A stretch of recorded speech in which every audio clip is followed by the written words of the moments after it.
ये मीनार पाकिस्तान, बच्चे बच्चे इसके ऊपर चिमटे हुए हैं। अस्सलाम वालेकुम नाज़रीन, इस वक्त मैं मौजूद हूँ पाकिस्तान के मशहूर मरूफ और आलमी शोहरत रखने वाले एक जंगल छांगा मांगा जंगल में। ये उसका पार्क का इलाका है।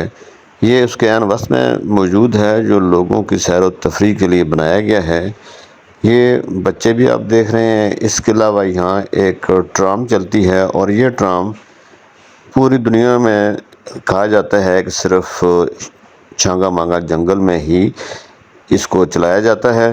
ये आपको तमाम जंगल की सैर कराती है। आइए अब आपको इस ट्राम पर लेकर चलते हैं और जंगल के कुछ हिस्सों की इस ट्राम पर आपको सैर करवाते हैं।